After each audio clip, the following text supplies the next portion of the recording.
businesses, with them go to operate 24/7, could be given tax incentives, cheaper and reliable power, and in some cases, financial support to expand and create more jobs for you, especially to pay your debts. Ojansi, when something is good, it is good. Jobs do not wear party colors, so when it comes, we all get something to do. After all, we those wearing the party colors, today we are suffering. Baby, uncle you. Baby, uncle you. Thank you. Ojam, what the sweets me be say? 24-hour economy strategy involves 3 shifts of 8 hours each every day, which means the work, Kwame go do some. Let's say from 6 a.m. to 2 p.m. We if go come continue from 2 p.m. to 10 p.m. And then Kwesi go come continue the same work from 10 p.m. to 6 a.m. Everybody go chop. Hey, wait, dear, 24-hour economy. All right, that's it. Vote for John Mahama, the nation builder, and the NDC for a 24-hour economy. Daddy, I think it is time I put my business plan of opening a snack bar into action. Really? But why now? Why not now? I have been paying close attention to John Mahama's 24-hour economic policy, and I think it is really going to boost the leisure and hospitality industry. You know, when people go to work throughout the day, they would definitely need something small in their tummies, and I'll be there to serve them. But I thought I was the only one who listens to news in this house. No. Says the man born before computers. Tell him. See, we have the news right here on our phones, and we are keenly following John Mahama's 24-hour economic policy digitally. Digital man. Yes, I mean this. Yes. And one thing I can be sure one. Since the launch of my online delivery system, things have really been picking up. And it will be great to have the support of the government to grow beyond the borders of Ghana. And with a 24-hour economy policy, government will be able to provide an atmosphere of improved security and public safety. And also, a well-regulated and monitored private security to facilitate round-the-clock activities to make it more safe for us to serve our clients no matter the time of the day. Well, for civil servants who work with the Passport Office, DVLA, Customs, Ports and Harbour like me, running the 8-hour shift system will help relieve the large customer traffic we have to deal with within the current 8 to 4 p.m. system. We can effectively serve Ghanaians and foreigners within the shortest time. Madam, I didn't know you also pay attention to the 24-hour economy policy too. It is what everyone is talking about. I will be glad to work in the afternoon shift than run off to work in the morning. I leave that for the younger generation. You're really too old for that. And old boy, what are your thoughts? Well, I will take advantage of the tax exemptions, the cheaper and reliable electricity, and more importantly, the government's support to scale up my juice manufacturing company for local consumption and for export. Look, obey a pinso or chrome. Please obey. In a 24-hour economy, is it? You know what to do. Vote for John Mahama, the nation builder, and the NDC for a 24-hour economy. Ejuma Pankwa.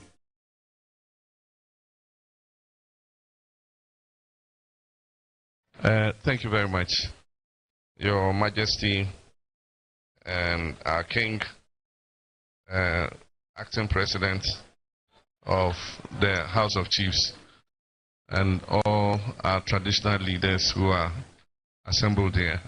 I want to thank you very much for the warm welcome you have given us since we arrived here.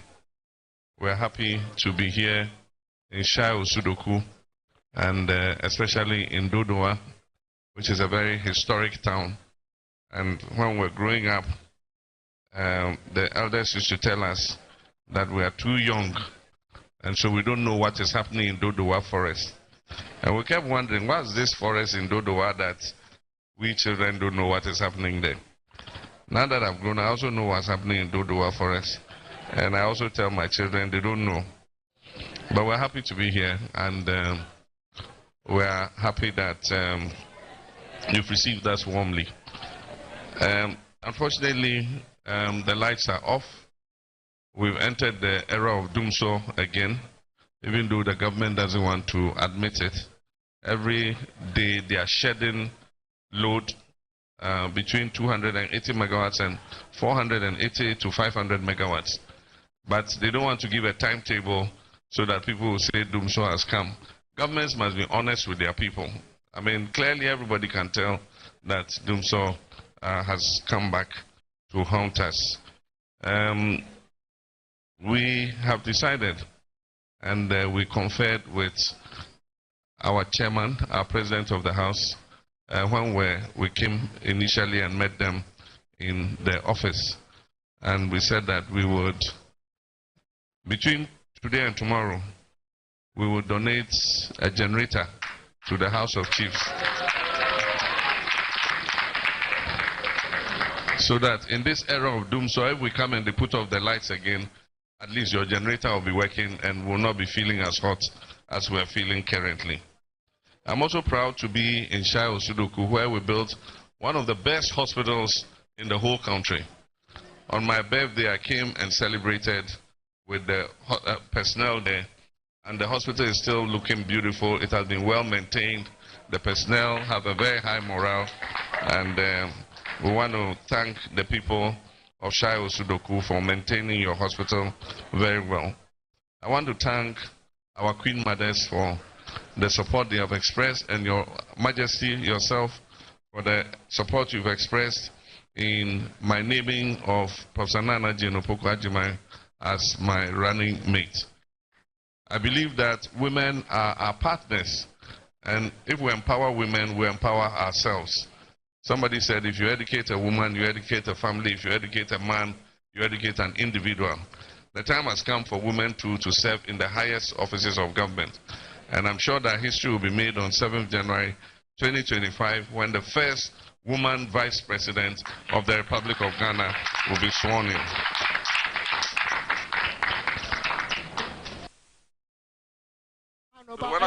MP.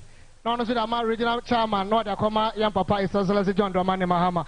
Momo Sema on pa Nami and Shamo. Ashama for my ready, Anna. Ashama for my ready, Anna. My ready, Anna. And bread to say Ghana need a swore. Your last bet. You're too sure. Your hope. Yen Bibia, Boshaba, Ejumara, Wayebida, the other mine, Sabi, the one Petrumutumu Sabi. Young Papa, His Excellency, the incoming President, John Dramani, Mahama, Wania Babakasa, sorry, John, sorry, John,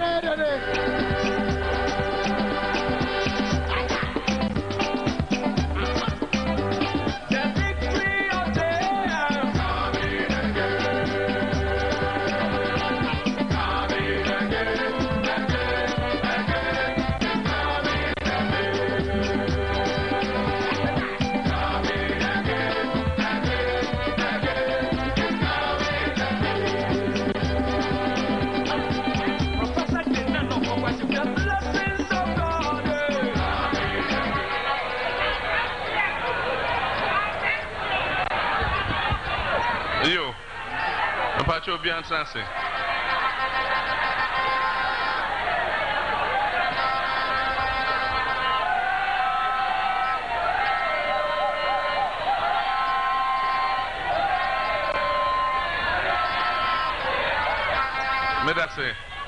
Medase. Yana na nomo. Ye zongo ahimfo. Asafo penyi imam for ene ejumayefo a munyina mo hye mo ha ne di kan meda mo ase se ashaman de mo bibia mo ye the size 10 enti ye fiti ase se ye sa ehyiemu Yadante 14 regions, Greater Accra and Etosu 14. Na baby a yakobia enipa ehia mu sei. Na me say yefiti ase sa regions ni na yanante Ashaman domno e de dosu chen baby a.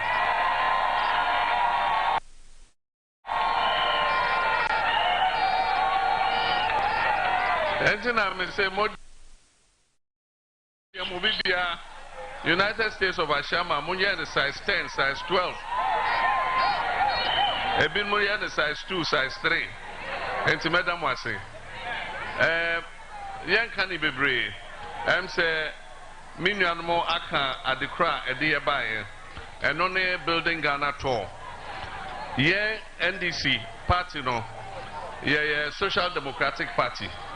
Enti Chumino yehwehwe se yede bedi oman nenim no yehwehwe se yede beba besom abanfo no oman emma no enti ne yehwehwe na se oka se obesom amamba enye ewo se wo hu ade ehia omo se na be ya obetimi asom omo yie wontimi ka se wo besom nipa na wo momo o kire nipa no nia opese ono o ye emano e o se unhu ne nipa no pese wo ye mano ansa na watimi asom ne yie enti yanante Ghana ha nyina 14 regions enyoma ne bia mo aka no etese ne amoyonkofo a ewo ada regions aka for instance Okada dey say ye share Okada for eno bebre wo ho enti enye nsem ne nyina na mebobo so meka kakra na me de aka nia munyina mo abeka wo he ne dikan MP ekasai no no kasama Ashama fo nyina ne dikan ose akwan no enye mempo eye me nwanwa every say Ashama High Street ma breso enye ye enye de asphalt go so kama ene meba asphalt ni nyina asai Obia me ni ye jibia obedru bia asphalt na say enti edimenimia aban me sraomo United States of Ashaman almost say omo akwan no asay enti mumbe siesie ema omo enso se omo enti ambe ya nyame adom Ashaman yenim se eye kroa esombo ema Ghana nyina enti nyame adom yeba yebeba be siesie akwan no abra ye high street no na nye high street no kwa na ye Ashaman Town Roads project enso yanye nwie enso aban foforo baya almost contractor bia emfa na juma to ho na on person omo hwehwe mu ansa na kwan ni bebre omo hwehwe omo hwehwe enso omo ntua contractor no nti contractor for no so agya ejuma no ye enti yeba yebehwe ni aye mahu say yesi astrotef for bebre na MP Beka say yeah yesi astrotef and I'm say Ashama yesi astrotef mamu ana and I say debi and I say o any minima de kronti if you say astrotef no musi ama mabuna and na mabunu do so chan Ashama na and so minim say abatu amoto ya anko yi ama omonuti astrotef no yese mo nka ho enti ye ba ye de mo beka ho na mo so manya astrotef ni bi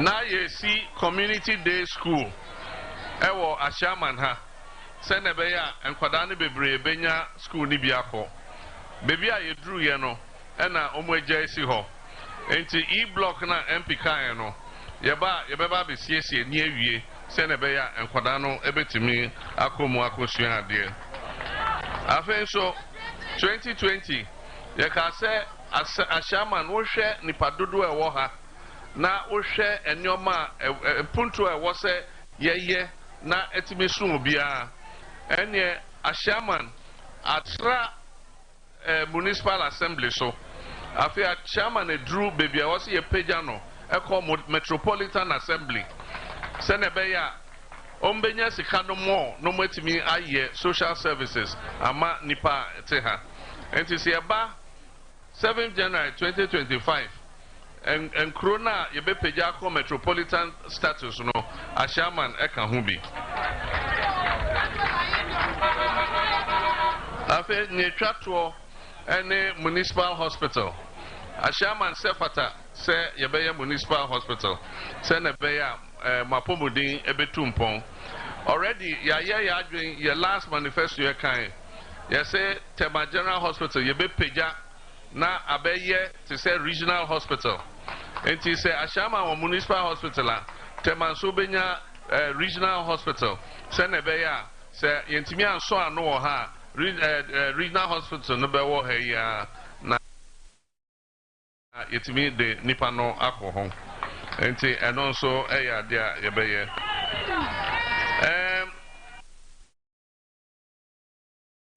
Say minion more Mokasai no. Nyodikai na ye tong edema enkofo esia dan. And no assemblies ne juma. Because town and country planning, TDC, any other town and country planning, almost zone babya. Baby, I was yesi a dying, yesi woho. Baby, I was yesi school dying, it was almost jaisi ho. Baby, I was a recreational area, almost jaisi ho. Baby, I besi hospital, almost jaisi ho. And he has rare and him for no, and no more moton assassino. Say, yesi baby, ye, na yenya baby and see hospital at the end of the and I just hear quite wanting to see hospital no ho. Na moyaria, mobeko, a quintinti and San Marco Drew Hospital ho. And it was a municipal assembly, no, when year day. Yeah, but yeah, performance criteria for all MCs and DCs. See, now municipality, you are not enforcing the bylaws. You be you near the Obi for Raba. Nipa obeti me ama emranda yejuma. And you best try municipal chief executive, district chief executive. You be more performance criteria. And then you drew on near by inspection that you do performance trail. Wow, who say 1 yard there? I will see you near the Nipa for Raba. Nipa obeti me aye jumano. Transport Association and one kind obviously are finding it. And kakra na omokasa say this koto spare parts. Koto spare parts so ne boy day. Ni na ye omani sika sema a say abanfo fro baya almost sika no ho sika no ho oma bobosia boa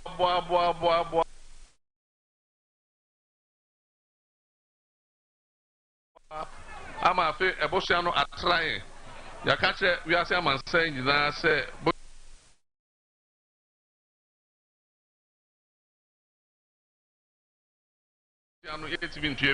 live on TV as well as it also on Power 97.9 FM, the hottest and the biggest conversation in Ghana inside politics here. The bro from our studios here in Usu 37 Abibese Street, the heart of Accra. And some of the everyone is Cecilesi John Dramani Mama said the epic BBR live if we a year Ashamano, your best sign Eddie Niacho, your better and some is Cecilesi John Dramani Mahama aircan do so some no at the saying and some bang a UCG boss on also aircan and a some bang and a ecoso or my gun and a way near my band ecoso court. Nina Ebama who near ecoso on your number one TV station, TVS was it, and on your number one radio station, Power 97.9 FM, and all our affiliate stations across the country. Channel so Tuesday, the 12th of March 2024. Na ensemno ye de ebrewo no se the medical dia to dwana boafo bi adawro matachiri ene di dwumadi e de ebrewo no power specialist about hospital omo ekwe modern den sanso ena Safari Valley Eco Resort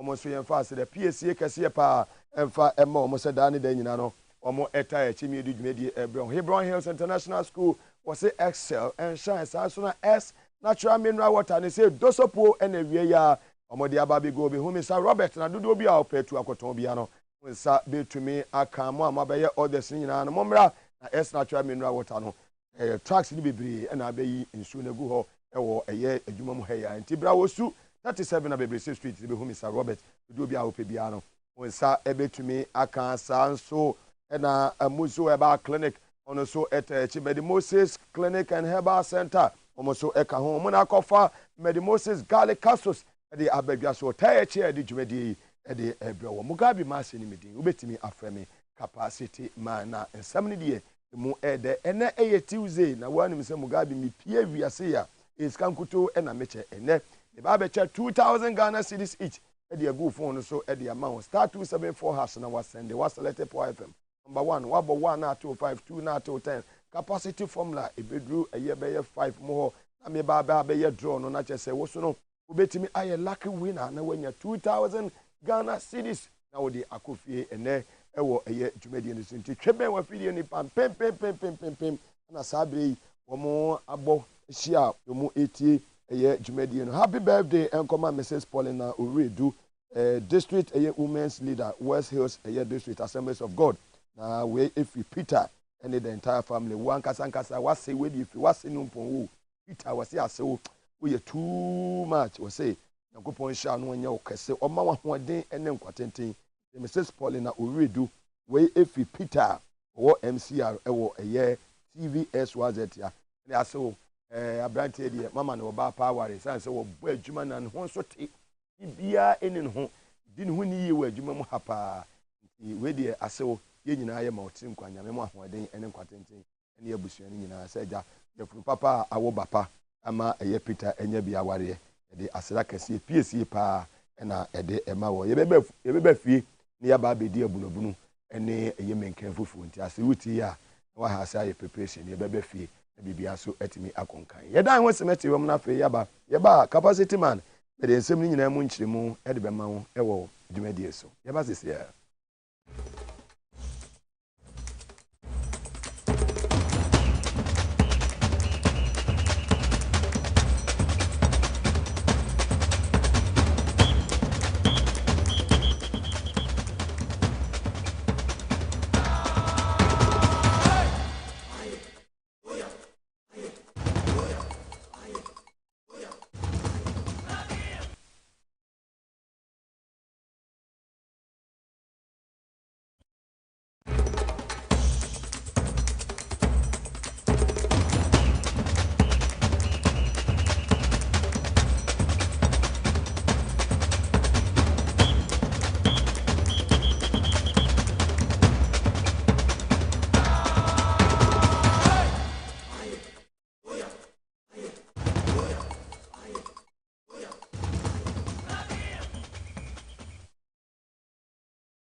Sasana se John Dramani Mahama building Ghana town where the akopie mu ewo Ashamani the Greater Accra region of the Republic of Ghana Sabia Mekasiya no ogina so egusu a wode ensem eto Ghana for ewo eye Ashaman ede ne patemu na chese okopie mu ewo Ashaman dia na chese eho eye obi a mpi ho no eye Enes Nogbe ono so ede na new ensem ede atudwa wo makwaye nye ene niema ekoso a emwa mu nyina no wode ni nyina egusu woda so ewo Ashaman a okasa ye cross over to Ashaman ye kofa His Excellency John Dramani Mahama.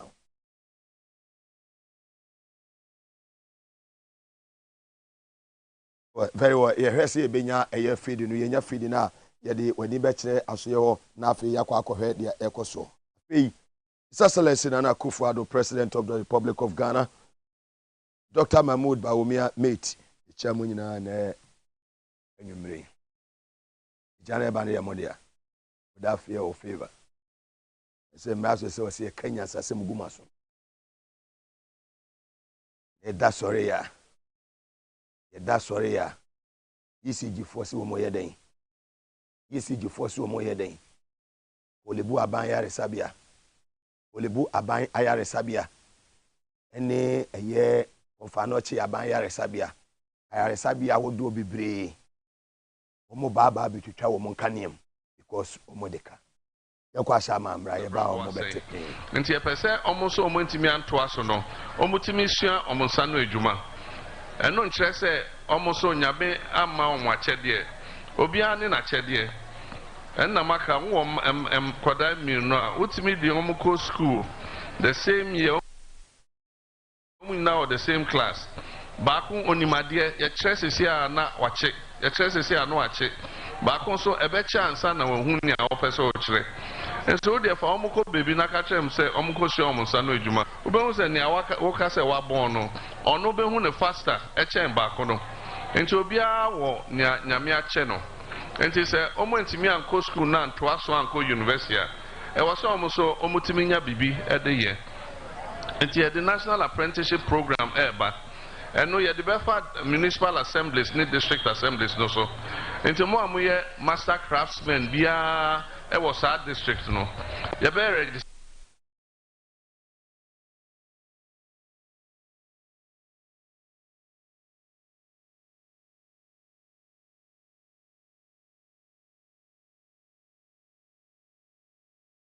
Tamo.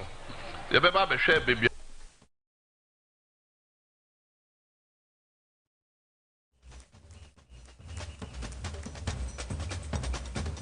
Nti omo de sika no be mamo enkwada no so ye be register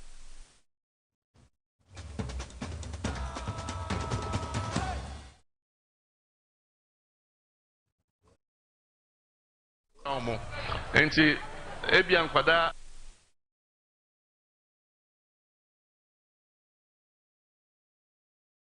Wa ye free ashama network no header eni MY ne mom no enwumre no si akase bem no yaka bia ohene babo amabe ne ene be poso hema mampoma ne team ne trase a omode de aka bia ebesan ede abrɛw ewo nsema ode tudwa ewo ashama ewo nkrampatem a ha TVS wa zeta na power 97.9 FM yegina eyedum so em se aban we eye aban a ifie nyansa abɔ mo te se de joso abo akoko anado ne bawo mia ni nyina no omuntie advice Abraham Excellency John Dramani Mahama ewo eye aban mu no mudi dum so di papa ya tem saa ma otumi flexi dum so ene maintenance muntimi nye muntimi ntuetua wo ma wo se mutua wo ka muntimi ntua wo ma wo se mutua wo ka ene ma hoden kanea no ntumi nyina na naso mobaye mobeka say John Dramani Mahama ma eye kanea na dooso ama SS capacity to bi ma eye Burkina to bi ma Cote d'Ivoire to bi ma eye Togo ye diska ebre omanwe se wo hwa na kufu ado enam bon a won ne ba wo mi anyina o ma bon na wo mu ifie nyansa wo mu apply for nya adwuma no na ya sa akodum so san ye den akodum so na adu gina simpie su kasa bia ba wo mia agina simpie su ba bi obegina kasa bia no mento majo mama na oto majo mahama odi dum so besan aba hama ofixi dum so fa dum so mba a generational problem generation upon generation we free one way aba na we free one way aba na nipa na adoso aba be do sampempe we ene John Dramani Mahama ehu nyansa etimi esi atoabo amenya Ghana gas aso ye ho eniema eba ema gas no e flow mobile maintenance muntumi nyeden enye muntumi nyeden enye maintenance ene dia ba bedu ba bia yedui independent power air producers omo etwen Greekofo ani abre ECG nso eni kapre ECG enye dan eni kapre me ka kire wo no ECG eni kapre aba we sori a ensem fonko an o maka kire Ghana fo saa ensem o mo ka ti akoma ena dum so mu ne ye wo no ye gu Ghana nyina anim ase. The welfare of the people, the ordinary Ghanaian, ya only be. Ne papa tete ni mo wiremu ade hwe no. Ntontomo ba hwe wa mo anya malaria. Ye de okwa yaresa bia wuti anye yi a na wukwa akowu. Na do ne ba wo mia anwine hu nti no. Si kolebu. Onfa no che wo mo dedika. Nti entwetwam. Taxes na Ghana fo etua yenuanam igbefo tua bie yenuanam kofo tua bie yenuanam kosase fo tua bie yenuanam dagomba fo ne gonja fo yenuanam akwapemfo mu nyina mu tua bie no taxes na agegya ire koma John Dramani Mahama ana ire koma eye Sofa Yakufu former chief justice ana ire bra Mugabe ana ye jeje taxes na ire koma me boss Honorable Julius Debra And you why I said yes, sir. We'll make sure, say, the day-to-day running of Kolebu Teaching Hospital and that of Aya Confano Teaching Hospital, no, Juma. Is it my job? Am I the Sector Minister of Health? Ghana Health Service, one and that, no. Ayamime Juma. Who is the man in charge? The center itself cannot hold. Who is the President of the Republic of Ghana? Ye will be. Your President, Minti Bida. See, you see, you forget me, I sorry say. Hospital like Kolebu, and a year, Confanoche, you could treat our light him. Useless ones managing the affairs of this country. It's the key as Antimenwa, or 2-4 to the second. Say, and Mugabe Maase, Mugabe Kabo, Kasa, free to the Ghana for Yinano. Went to me and CSV Confanoche Teaching Hospital. It's the key, Yansani Biba, but Tampebia, a woe, a Yanana Kudia, as Antimenwa. So what dream it nema ho what dream asantema ho enya asantema pon so ne de o kwaje e wo Confanoche aban resabi o mo free tamaleni ade nyina tumi ba ho e beja yaresabi aresa ho mo free sunyane tumi beja yaresa ho na oda sori a ya be ka kire wo say sebe predua sa kwase ampanyini bi say ye bitwa eye Kolebu Teaching Hospital wo mo light ye be twa Confanoche Teaching Hospital Omalight. Me your president. Mo je taxes amo de breme. You try taxes anase ye ntua. Boso me so na mutua ye tua me boss tua me ka. Ma ban no mo te mo tax na mo nte. What is some fun organ hasana. It seems that the youth of this country we are not angry enough. And ye jamba fun kan ka tanta we and no mo sorry a. No ma be cancel fun asa kire. Youth no ye ma ye ne mmere. Yentinte so kokko enye tuo enye ajan yentinte so kokko a che na Akufo-Addo say enough is enough.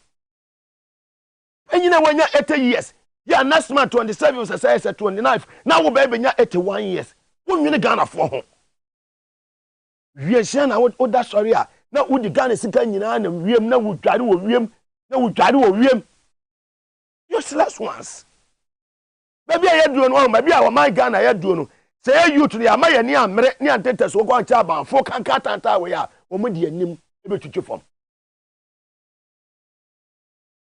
We are sick and tired of this useless government. 30th African Games. We see a host nation. Yes, a man for my own frab the chamber near the Mugabe pick up to. Insurance cover na was pick up on a cover my do motana a chino. It is any point try ye na cano a speed ram do a bomb no you told say kunani table for my wawu. In Guasifo must spend over $240 million on this 30th African all African Games. You way. Ya bobo kwa Cape Coast Stadium and you do light. And Guasifo amai. And Guasifo amai. Ya mutumi kan che say wo dum som. Mutumi ye low say the number for timetable na ma abontre ma Ghana for. Ye hu say mo ye useless. Mutumi manage the affairs of this country. Oh my Ghana. Ghana you hear me. Oka che say my way nye hear me. Wo ba wo me we ye dwon Bank of Ghana pen. Na sika no e wo ha. Hu hia se ekobo bisia. Ene ba wo me utimi kan economy asem. Adane ne ho de guitar man. Anu wonam. Adane ne ho de guitar man no wonam. Ba wo me utimi kan dollar asem. Anda John Mahama na okura ya okura $1. Wenya 3 cedi 80 pesos. Ene okura $1 obenya 13 Ghana cedis. If the fundamentals are weak, was it the exchange rate will expose you. And then what will be our level ewo. Kind of phone team in kasa. So phone I was see a kabi mati mamo phone so no. The disca guru we a bibutum. Omo no kura omo ntumi nka. Bobo bisamu nyina mako. Be bisamu nyina mako. Se mu hu no kura mo ntumi anka ankyere Ghana fo. Ne. Yes age boss. A Samuel Dobik Mahama or Tor Media jump from one radio station to another. Kwame Budu better say I know you see the boss, no one saw radio station because Kwame Budu when the free will buy. Tra America Sue Nyansa. Just in edition or Tra America was Sue Nyansa. Boy Juma Ewo New York one son Oba Ghana Amobayano a year ECG boss and another ya area bia won se problem be wo ha the BBI publication BBI ba ya mamo areas way problem ho ya maintenance ho if free service coach other na do be continue nye bi because problem no enye maintenance problem e sikasem say nam na wo di atro say juma wo be di here no your life is at risk obusua ne wo yere ne wo man ho anwan who asked you to go for that appointment obi di ja ehye wo to ana obi di pane wo say wo kwaje sa appointment no asa ja san phone na on MTV so ne radio so a wo kan enya ntie na mayen kan ya ye hia light sa meter na o ma de aba na your friend ba wo mia meter wo de kan ya na asa ba wo mia meter wo be fira juma be ba na ya ba be sesa no edwane ti say eya you same boat what a queen what if 500 Ghana goose so ana asa wo so wonye coaster ene mu gu amanfo businesses big companies nyina mu gu am businesses. Nothing seems to be working in this country. So far, you did obiantime nkasa. Asa mo kanya sasem go na na ado asum. Mo kanya sasem go ba wo mi asum. Na ne driver ne mate no. Ba bi omo de wo direction omo de o ma we ekọ no. Tawa ho Ghana ya lucky. Ya very lucky. Say you what alternative. Iti obia kwota ba bi kwa no say say John Mahama beba enche. Why you din?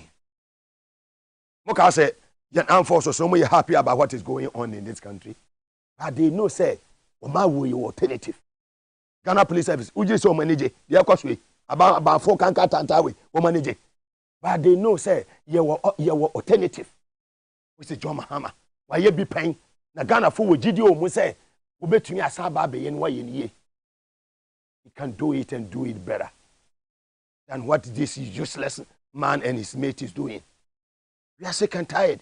The tria taxes COVID koya da su tria COVID tax. COVID ni baby out. Yeah, da su tria COVID tax. Bia collateral, ma collateralizing bia esla, you get fund everything. But to sika bibri, ma sebi bia so monye hwe. Over 220 billion. Say eno na ye Ghana yen total debt stock baby a can ye die nyina no as oman from the 6th of March 1957 a free Kwame Nkrumah beje fa wodi edema Ghana 67 years e yum no ne ka under John Mahama or hand over power to Nana Akufo-Addo on the 7th day of January 2017 no ne ka nyina 120 billion ne twam over 600 billion. It's a one parking kai. Those who don't want to read and be before no, they don't like reading. Me kasa me president, I don't need paper, I don't need anything. Everything is here. I do any year juma. Maase ba do any year juma. Any other hono. Ya bokegu. Ofa toto sansa ya bokegu. Ya bokegu. Ken kwa. Kasa kese brofo kese. Any ene. The driver no na me ye mate. Useless talk. We are doing. And as a mimi bejina hana say, me am here presenter no. Producer no one produce ene me year. Say nyina na afeli. Ekoyi enso aye nyina na akoyi. Na say me betra na say me acknowledge eye me producers any wo mo bo ama show no etumi ye yi a. Say wo mo so wo manage. Ye nyina ba ya de na anye yi a. Wo say wo de wo ye mate. We na African ni mate. Esa phone ya bro. Baby I had drone, baby I do ye ni abre. You polite. You to hear nyuma. Amu say the akoso Mali, any aye Burkina, any Niger ni ade no. Baby I had drone ye entra ho. Abrana nanado 80 FM on the 5th of December 2016. Yeah, no one inciting the youth. Echomo choir Arab Spring epa so ba ye here in Tunisia. Nanado. On Peace FM with Kwame Sifakan, Chairman General. And also when you want to make us. Do so by Kwame Sifakan when you're eating. Nema Mode John Mahama from Ghana. Do so by want to make a domus asem. Well, I don't much a Casano or born a tober there, or born a tober there, but no alternason, what quiet, no, not what draw away, no draw away. We need our light back. Kofi Benton, one more way. Kofi Benton, one more way. Ufri say any efra. Dumusono, here everywhere. Test baby. You tell useless ECG boss no. This amount in radio show worker. Into any kakra. ECG in December wrote a letter to the then Minister for Finance saying, looking at what is happening and the trends going on, there's going to be a shortage of fuel. Can the ministry support with X, Y, and Z amount in fuel?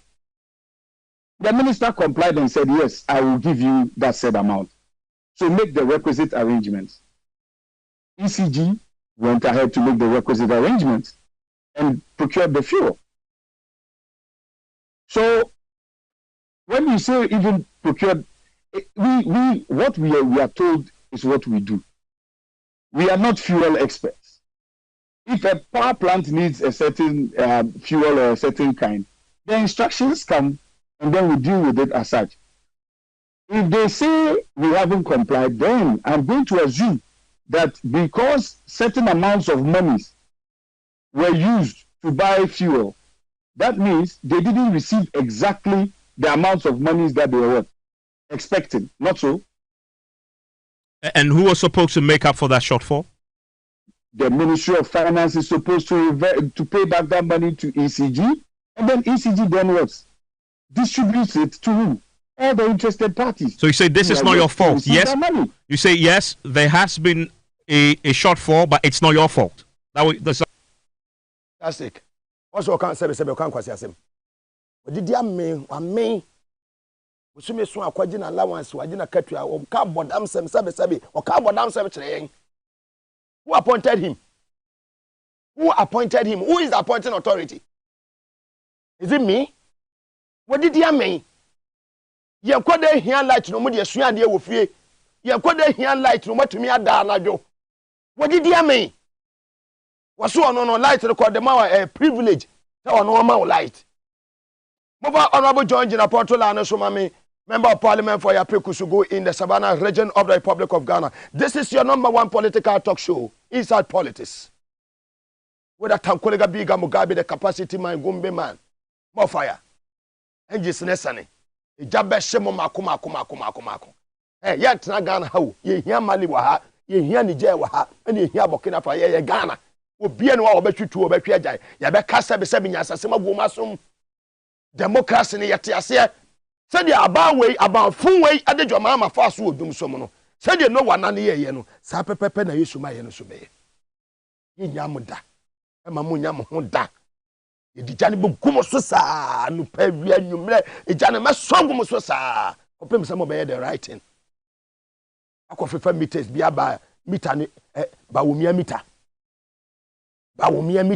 wote wa be kwa adwuma be ba ne ya be sesa meter no kwa de man na se phone no wo to light no wo phone so a wo be to 500 Ghana wo be ko efie no na anko wo be ko back no se ne wa yesa ahye na aye de agu wo kura eye card no se wo pe light kwa to a wo be kire na wo nya bi wo be ko se network na teko useless ones so betimi aye na wo je ye se we obi a we nyansani ba o wa adwene o wo se be fie nyansa kwa rezane wa boni di ho ban na me wa offer me say me may adwuma me ma present we did the Honorable Julius Zebra we are former chief of staff na wa from Mugabe say me may presenter enwa ha me may general manager ensan ma na me say adwuma ne betimi akoso microphone na wa say me de kasa mu ne me ba ye bi ni ho a be na makasa how be for adwuma do you make sure say adwuma na me ye ne ye kasa adwuma de me hia betumi am say transmitter ye adwuma microphone ye adwuma say fantastic ohina baba obefaya mika ba obefaya ya de asere nyina na ya de bia Julius Zebra na ya de bia masi wo se mo bo adwuma sa ne nyansan yi eye adwuma ipada saniti mi bia business no yield the good result na ya de mo koto aban adwuma no anu ma se bibia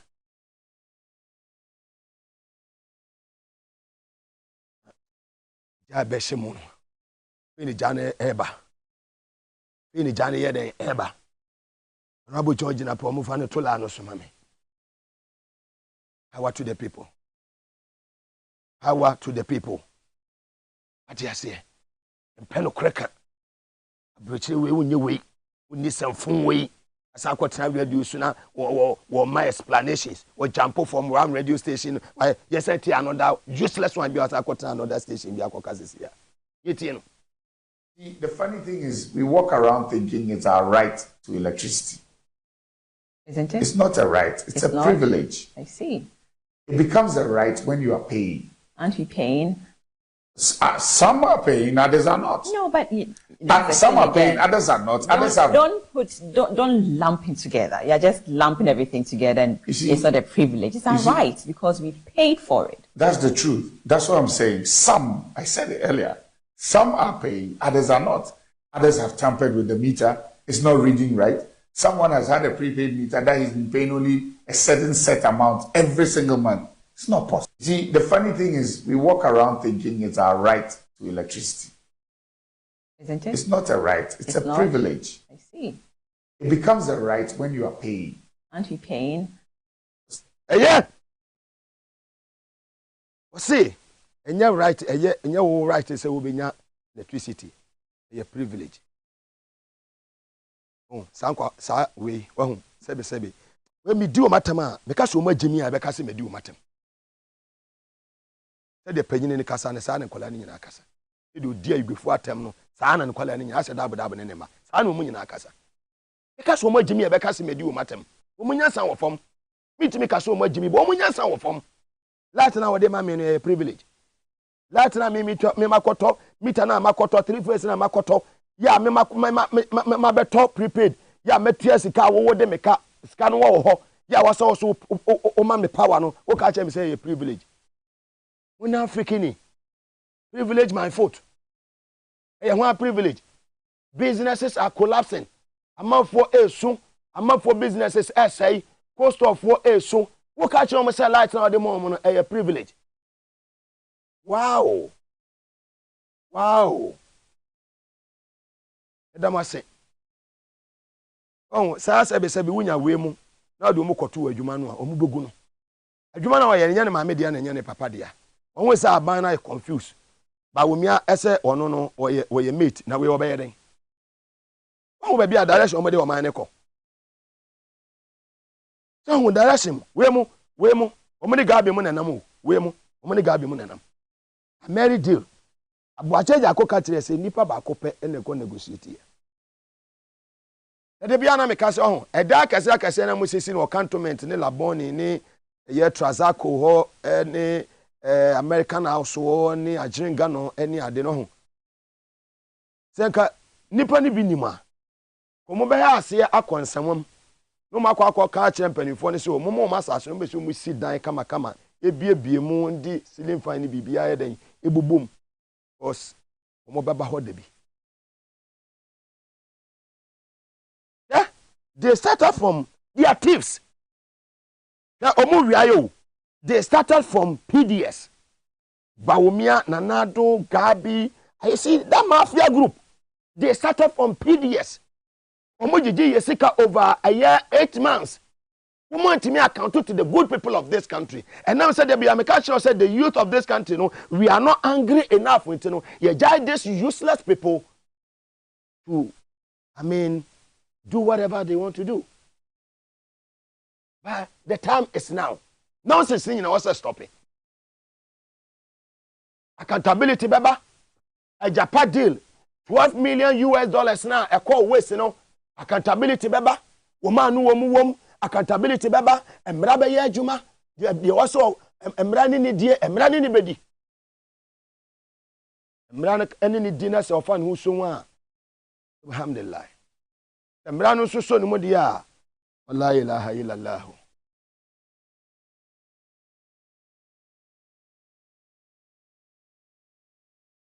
Yeah, the ECG man, the boss, is blaming the finance ministry. And then the finance minister, the deputy has also come out to say, you can wabwa, do so be am I. There are contradictions and a question. Today I want to open your ears. Open your ears and open your eyes. Shine your eyes. Let's listen to the deputy finance minister. Previously, we did not have consistent supply of power. Yes, now we seem to have 1 or 2 issues with the power, but it has been consistent. People no longer bring in huge generators and to buy huge volumes of fuel to man these generators. So in that area, the cost of doing business has come down. And that is why we have set up the cash waterfall mechanism. Yes, we're having some issues with it. And we are always quick to point out the faults. But do we stop to also find out what probably might be causing that? So in this country, at least, we also have to do our bit. Everybody. It's not just okay to put out a report, but also to find out exactly what has necessitated that and what measures we can all collectively put in place to make sure we address these issues. So one, I believe that yes, we are creating an enabling environment because the issues we have here, it's not just a local issue, it's a global issue. Everywhere across this world, things are tough. Look at Europe, look at America. But we all trying in our own way to make sure we let our country move on. We turn the tide and make sure that we make the economy what we all want it to be. And once the economy is what we all want to be, it will reflect in everything. Where Abna or say, sorry, on a dia or kind, and no, the light of no. You doom so na samba, another useless one, doom so. We John Kuma Kumbaka said John Kuma ama winning a Don Kuma Wuyano. Somebody be Ubiwa, Ukraine, Russia war, and COVID. No, to Zumbaka said Doom Sabe, a John Kuma Woon in Doom Sab. Now, Minoka say, another umpre, and some woman do a jury MP or no, I feel busy for. Who may be in a boho, busy for. And then my phone hour here was some more doing your free say you be see from. Na parliament or no jina ho a debate ka say we ya papa Senator Mahama de no okasana na fon dum so eto no ekoti de course of parliament. Yes, and so we don't have a direct control when the reports are ready, when the reports are completed. What we can do at best is to impress upon ranking members and the chair. So I can assure him today we have what's your problem? This is better than your situation. This is better than what we experienced under you. You should know this. Sam George, you should know this. This is far better than what we experienced under your Yeah, that's it. Who flower kasa you doom light no. We say momo de na better than your mama de no. Robert George Napo, a ranking member on the Energy, Mines and Energy Committee or Parliament. Obanyo say member of Parliament for your people to go. Memo akwa about the Bapo from NTV as well as Australia. Hello, Honorable George Napo Temeka. Yato nka che mo official pa mi gire se bibia boko na ewie. O nka ka ye so dum so na se ya jinsemu. Obanyo George Napo, do so ayo mo sesi ano. Eyedian eyesikasem eyedian anama sesi yi Ghana nyina All African 13th African Games ayekoso ni nyina Cape Coast Stadium dumso Parliament dumso baby a beko bia dumso ese konfano che ni kolebu ese ntwitwa o molati mo de ka die na ekoso opanyi nyo me da se bebre beye usemi ni na enkania no majubia omudum na ye follow ediachira age reports I can confirm to you say ya ekoso no ye load shed and the friend do so na ne dia bani say ye enfidie no ebrowa aban entimi emmaska so ye fango no ye friend the light crude oil distillate oil, heavy fuel oil. None of the doom son about. If you didn't walk, you didn't know. You didn't know, but anywhere the debate for ama infidieno ayedno.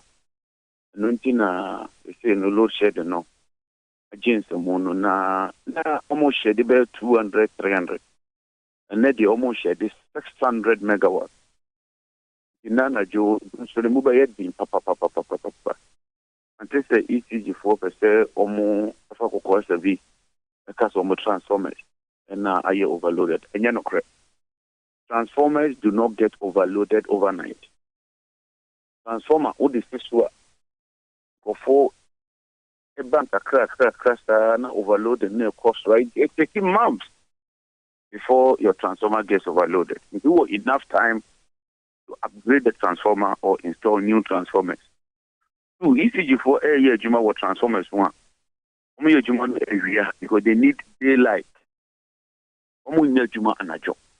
The Ben won't say ECG decided to say the whole Ghana maintenance, Ghana United States, the transformers all of a sudden are overloaded. Now maintenance near 7 to 11. It is not true. The basic fact is that only enough fuel to fire the thermal plant. And no normal load shed and air cost to be 2 months. That's the honest truth about the matter.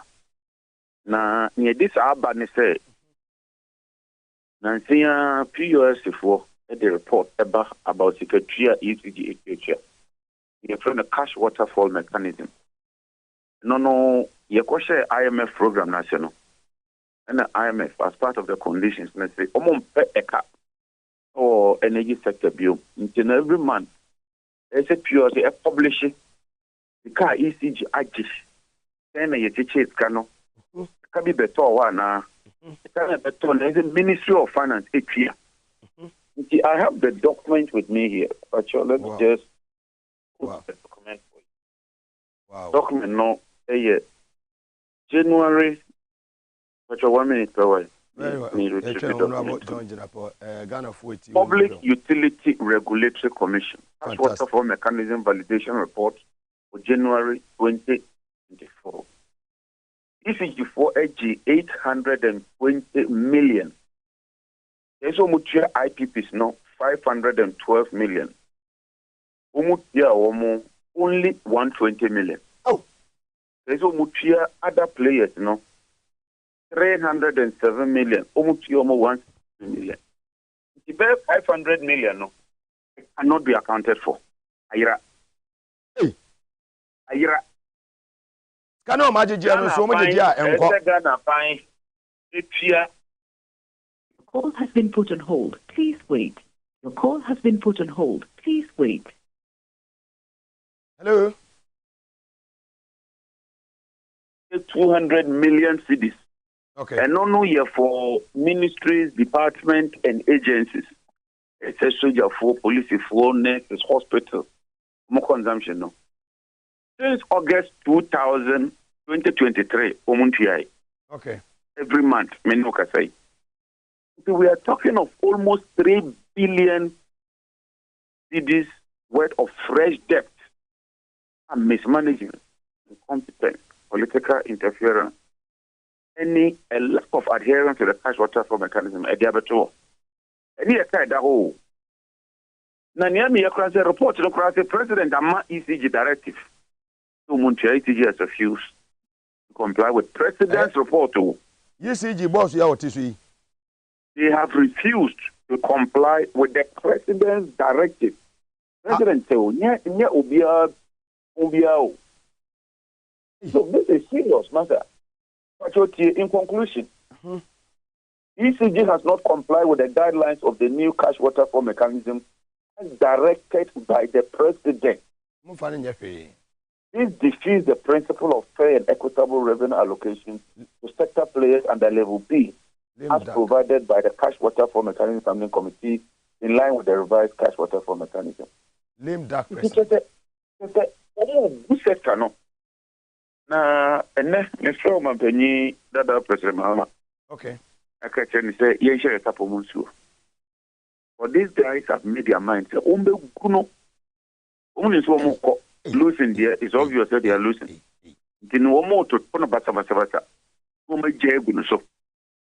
Now once again, no, he would have to come and toil again and deal with the generation issue, deal with the fuel issue, and deal with the financial issue. Aside from making, energy sector levies in quite the 30 billion. a billion. New city, near old city. Look, about we won't. If outlived their usefulness. Now, you check cash water for mechanism. Dr. Baumia. Dr. Baumia. Dr. Baumia, check cash water for mechanism. Lame dark for me. Oh, the matter. It's a serious matter. They should just follow the cash water for mechanism. At least some payments will be made. Because a clandestine cannot air cost run. It's terrible, but I intend briefing minority leader and then we'll write to the IMF. But this means that the IMF program is derailed. Completely derailed. Yes, they don't comply with it. It's a serious matter. Very well. Honorable George Napo, I heard a new baby. We say we are very busy in Parliament today. Very well. Honorable George Napo, a member of Parliament for Yapekusugo in the Savannah region of the Republic of Ghana, live on TV as well as also on Power 97.9 FM. Reality. Start 274 house and I was sending was selected for FM number 1. Wabo 1 now 252 now 210. After Wabo 2. Damn Waba now for Yenia a year KK Elembele. Better say sound so and a Peter Mensa. Or and a yame. Family Mubedi. That's it.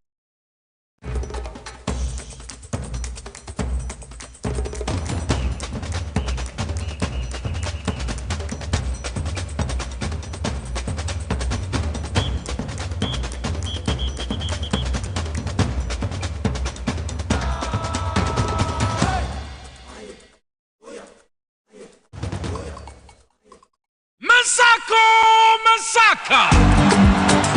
Easy on your power for Masaka promotion. There isn't a big, or you're big. Separate enter power for Masaka promotion. More day I never dial star 274 hash. Star 274 hash. Area net choose power effort. Now select a number of drawer and put there's a whooshim. Draw Krubia 5 Ghana to the spec. The more as a rush draw them when they stand a chance able to marry in a big. Hey, you're big. Every week you saw your 50,000 Ghana citizens in your chair. Hey, 50,000 Ghana citizens. Knock off you. Good deal last shot. 274 hash. Masaka. Power for Masaka promotion. It's licensed and regulated by NLA. On Caritas Lottery Platform. Kaida drawing Shashada home.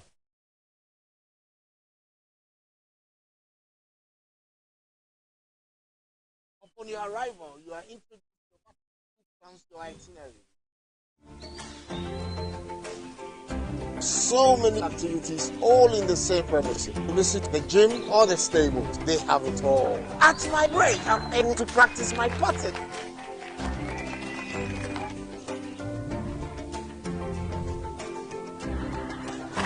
They used only electric vehicles here. This creates a serene environment. I'm told it's over 1,000 acres. My cabin here sits on 2 acres with a large terrace space overlooking my private swimming pool. Now this is royalty. They have their own farms, thousands of fruit trees. I can also have my lunch here at the waterfall. Quite a beautiful place you have yourself.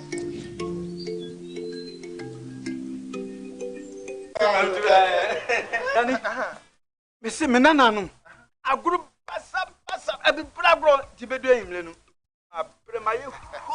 As for me, I take very good care of my grandkids. Ye dear grow.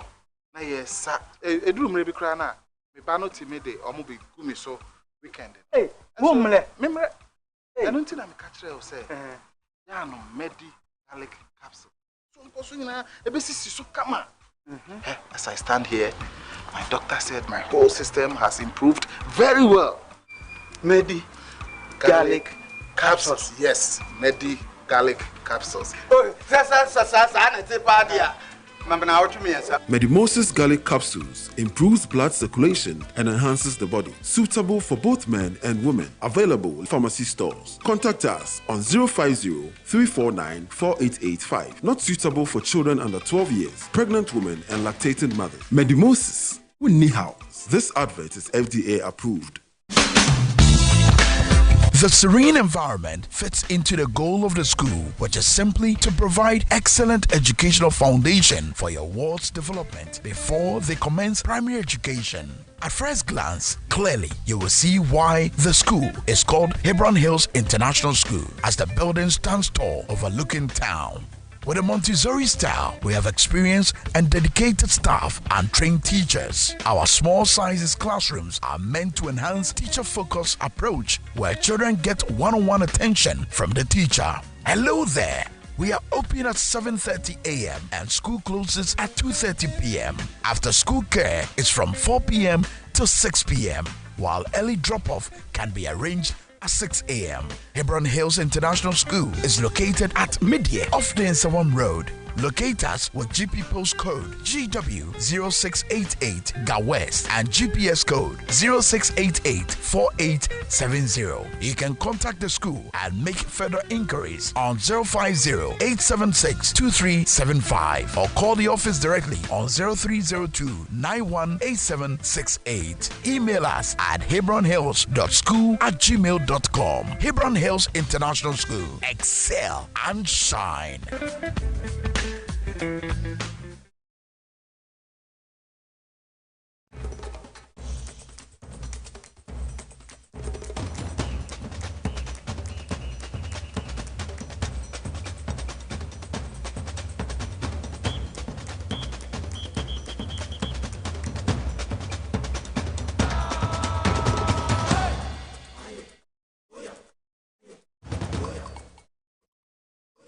Very well. As I'm about the TVS was at Power 97.9 FM. Minya Kiki adjoining me. Now a member of the NDC National Communication Team.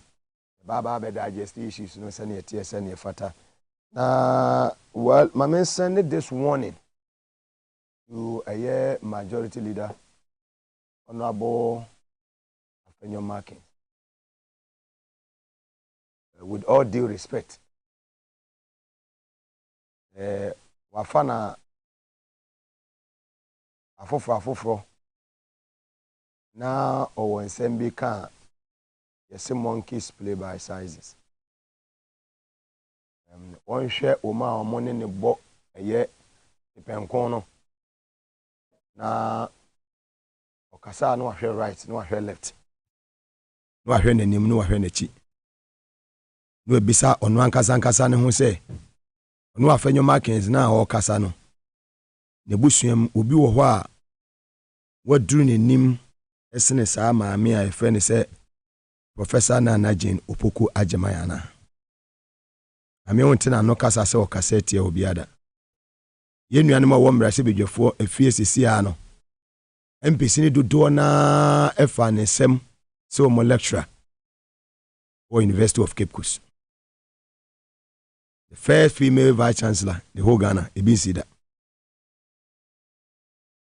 Nsem ni bi wo ha ya na me mpese me de ma no beka. Bayenya anusinifu bi te se eye Afenyo Maase. Wo dress kura mfata wo. Anusinifu bi te se Afenyo Maase. Na aha se se obekasa etia eye Professor Nana Jane Opoku Ajemayana. Omonye ready. Enye Ghana na ayemfo so a se Nana Adokwa abe president. Enye Ghana for pa na sebe ase yeni ehu ade a Nana Adokwa abe president. Nana Ado ono kura abe president. Ama Bawumia so abe vice president. Ami pese smeti ya wamu. Me yesi mitumira ne machire misie. Eja bia me di begu ne so awie ompe. Na onhwe miye. Mesa Nana Ado kura mo Nana Ado no abe president. Okolegon ye hone modembo. Mo Nana Ado no abe president. Na se mo pese ye satenya niema e be sate ahwo niema. Abra Nana Ado kasa na hwenro firi ni hwene mu eba. Te sebe sabre no oyare no. Mo pese mo pese mo koni datia. Ye be call into that agent. Ye di be hia mo pepe. The WikiLeaks kan ye be kani nyina. Without fear or favor. And for majority leader no, konkonsa majority leader no, yenyi we na me na metimi aye na wo aba ba nwura ya obeya injury time eye majority leader no obesate akansamfo akire Ganafo we in NDC yes yen tolerate sa nonsense anymore they see year 2016 2022 ekwo yen tolerate nonsense bia from anyone from the camp of the MPP mutie ni ye wo bia susu obia wo Ghana ha Jafanya Markins wa foforo a enya wo frɛ uti pen ene wo yonko ene professor na Jenu Poko Ajman wo be ye steady yiti no constitutionally has just a term. Should that happen, the flag bearer has gone for a running mate. Mr. Speaker, under normal circumstances, they should have given us a running mate who would give a future to Ghana. Like we have given a flag bearer who represents the future of Ghana. You have brought a flag bearer who, a running mate who retired from UCC as VC, came to Ministry of Education, performed abysmally. The E-blocks, she could not complete them. She did only 29. Today you say the running mate should be the future of this country. We know the President of the Republic is 80 years. Therefore, an attack on somebody who is 70 years, Mr. Speaker, is an attack of the President of the Republic. And when he said the running mate is 70 years and therefore there's no sense of urgency in him, we were expecting Mr. Speaker to call him because Anadu is over 80 years. Yes. And we didn't make mistakes. He's telling us that we did mistake in voting for Anadu who is 80 years for misleading the country. Yes. Jimmy Ajuma the Abashan is also me. We make us with Jimmy we excuse me no. Afenyo Markins make us with Jimmy Fua. Dear excuse me and I said dear was a maker. Now so enam say me by dream benti make us with Jimmy Fua ne mum ni nyansa wo fom. Amema ma bedwafo akwaba. Peter memo akwaba. Senior me just say bibia bako Peter Mesa. Adum ni ahweye na je say krumu na awerho asi krumu. Na Ghana for Emma Wambo, any Aduma or your mom, maybe, and a calm ba, many problem, na me fa uba. Can more mete na or dia 2 hour. I no beauty. Na Mugabe, a quantity ticket must Papa who come as a mammy. Papa who come as a mammy, see, and some yet TV so radio swa, ye canny debiano. Among for Hawa or Mukum or Mukwayam Befaswa. No crab a president. It is a walk can as a and yes, be a walk, and now we are you who come on for some moment. Said you not know my dynamite canary. Me best of Mekasa was up a pig come as a mammy. Hey, and my mother light to move throughout. A lot of move throughout. No one catch him saying you do so. Ain't you Mugabe? A Juma way, you know. And a fool. I am more basso.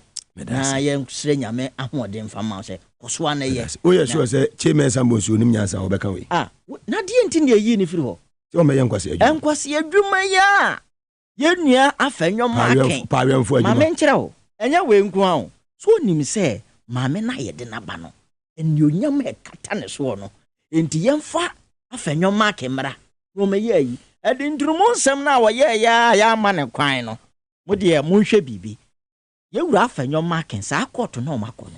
Almost have a faculty can be so a you soon. Was a champion another, say young Fabian and Samra, then you would you be. And just when your marking, dear. Was yes, I'm one at numbers for me. Or not the any Pabian were about your parliament. You're useless, useless. Let me boom anymore.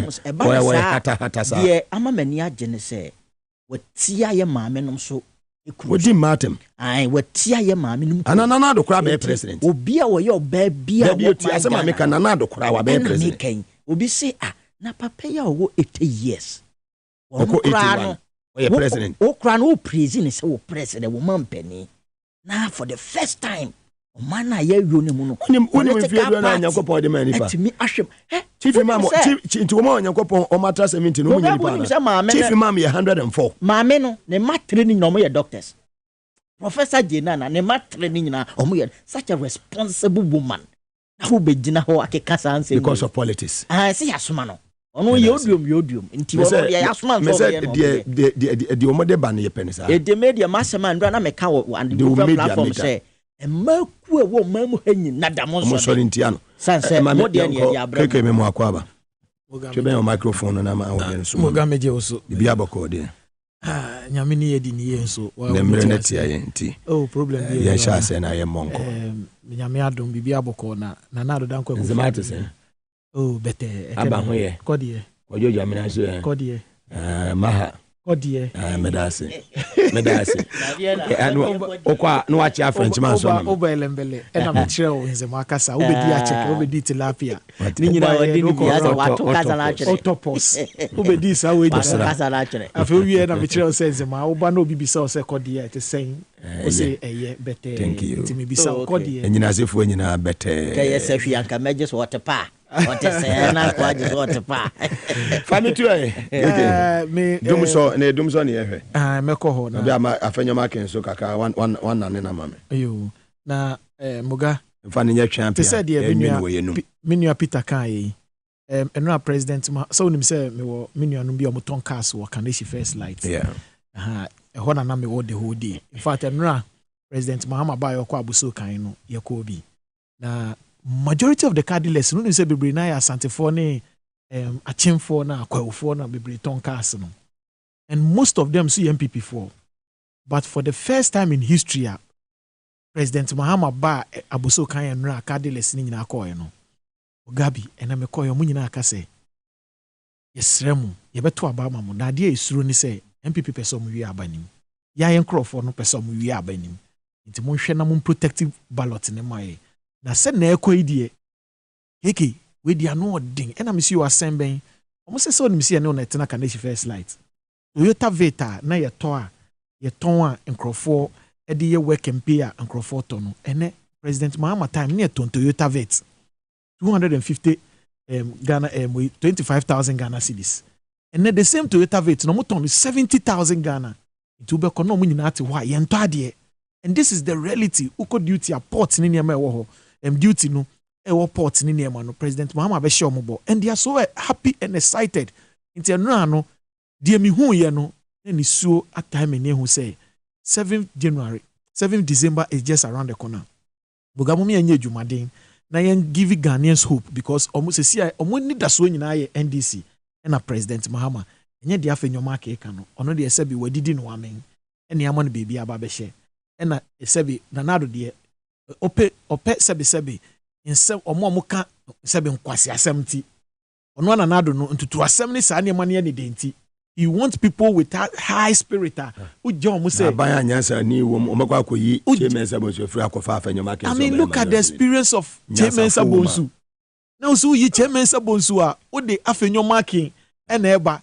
No sebi you cross up dear futu for atem. I catch a futu for say LGBT no.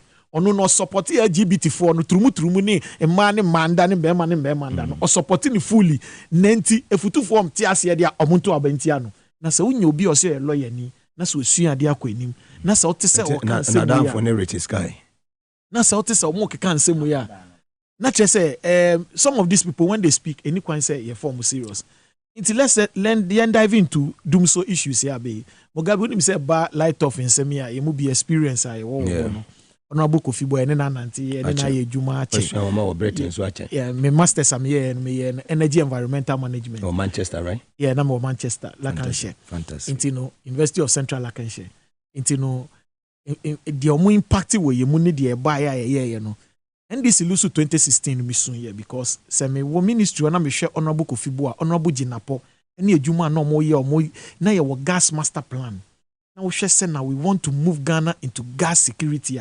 We can export said the Nigerian so LA pipelines from Nigeria eba Ghana through the West Africa gas pipeline omo ye gas President Mahama odadwene kan say anka Ghana so yentumi ndru sampempe so because ye wo SS gas ye nya Sankofa field no ENI field no gas e wo ho no ye chen Libya what dem call ENI me do call ho fantastic ewelembele $7 billion and Kofi Boy yes $7 billion project. Now was a project. This was a pipeline engineer. Okay. You lay from as offshore what? Pipeline engineer.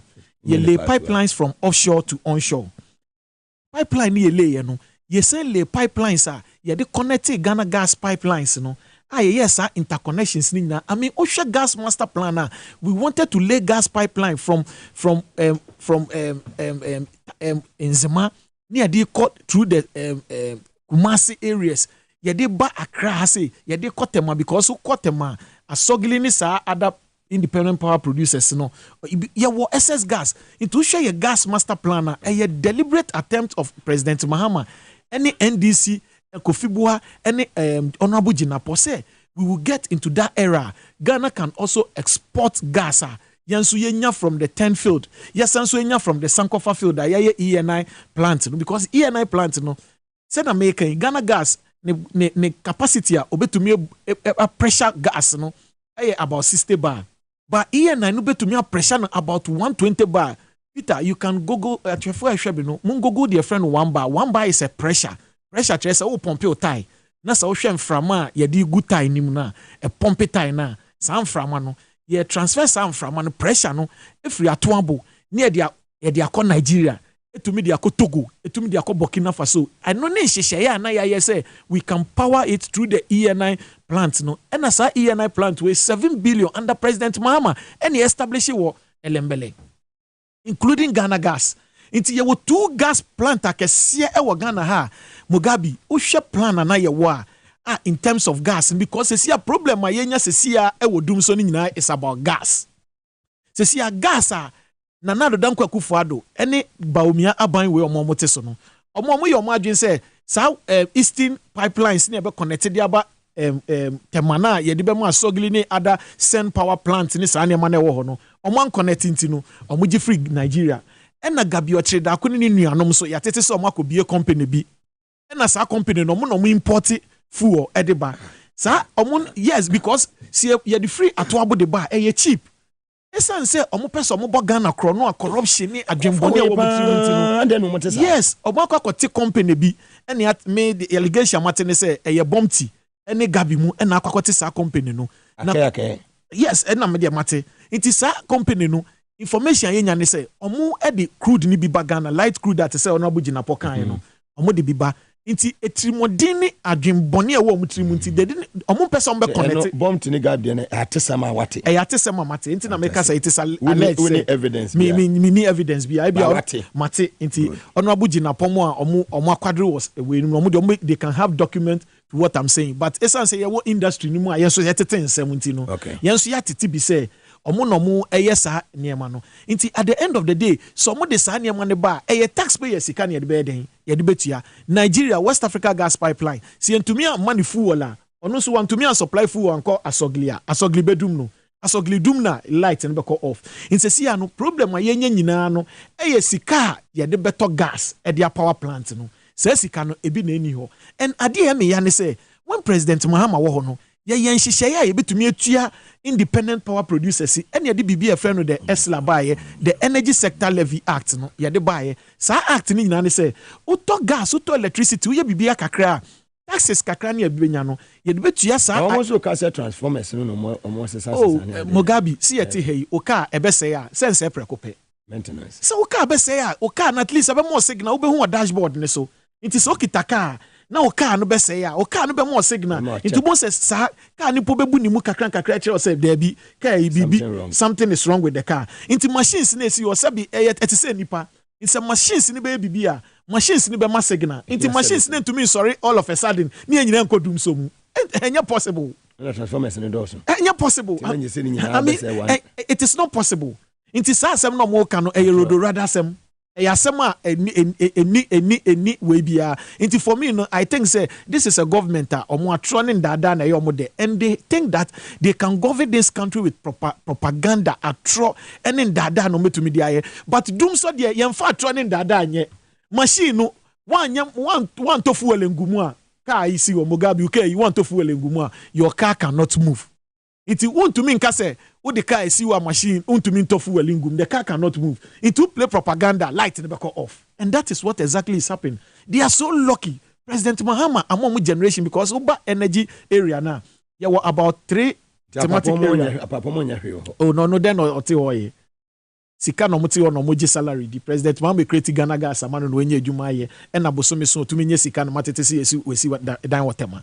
nti anka nye President Mahama mpo anka ebi onsi daida anka onsi daida nye President Mahama to kura no onye bi da anka onsi daida se minimum sa odi oni net na London nti odi oni me na me produce sa nti onye nipa bi asa o President Mahama ejuma o ma no na mo a ene waye President Mahama ejuma ena ema ene Canadian Japan eye board chairman wo Ghana Gas enye President Mahama nka Canadian Japan ne num dwa kakraka o dwa nyina so esikeni no onja Ghana Gas ejuma ho de President Mahama ye ejuma me ho de nti ni sika bebrebe ni is the board chairman oda so te ho nti this is a man o ka so be 24-hour economy and Crawford doubt no because otumi aye ejuma ma Canadian Japan ye ejuma wo mu a you doubt President Mahama so otumi nye 24-hour economy abo papa nya bi ya you doubt President Mahama so otumi nye 24-hour economy so this is a man I will show clearly say papa wa shia nda o say we o city oh mi shia no po amidwane send sin no sabi mi shia na midwane me mbo nipa but I mean this is a person odidi President Mahama atem na mehwe ne din a na masere me se Yakopon tam obo a o che neto wataya so baby bi ase na ho be o che neto because at the end of the day if you look at a gentleman like this Enti Mugabe we are trying to educate Ahwefo obi a abronye ho ofese no we are trying to educate Ahwefo me no ka say sa esle ya ye NDC ye yo mo ka say a nuisance tax no sa esla no se si am no kasa no a generating over $3 billion. No, $3 billion no. Sa sika we 30 billion Ghana cedis. Sa 30 billion Ghana cedis. Peter na betu media ko O cedis. Minimum send ye kano. Inti 30 billion fako O. Yeah, free London buy. Inti Ghana cedis we are used to. Inti ye to me. Inti ono betu me. Eja ono betu me a mu. 30 billion Ghana cedis. So di ko O cedis mo saying. This is obekas wo pepe what the consumer musu kana premoche moche o be hye na to preta o hye mu de metumi aka be 100 o hye o be hye ntenten sa from Kumase e dia ba be sin kran sika wo pack egu atokureta mu o pack atokureta ne tenten from Hase akodu Kumase e sika no e na esla ye ka ho asem no ye wura mama Nishisha on the bio. Sasika we nyina eba no mo se nuisance tax. Me no kasa sesia kenoforiata e de sasika no akoye nsi ho akwaje bosia. Nti yetu sasika we up to 2035 collateral. Or the yetu up to 2035. Nti yenyi nti sika no eba na ye taxes na eto account ni mu a na de ene dia no wafa sika no.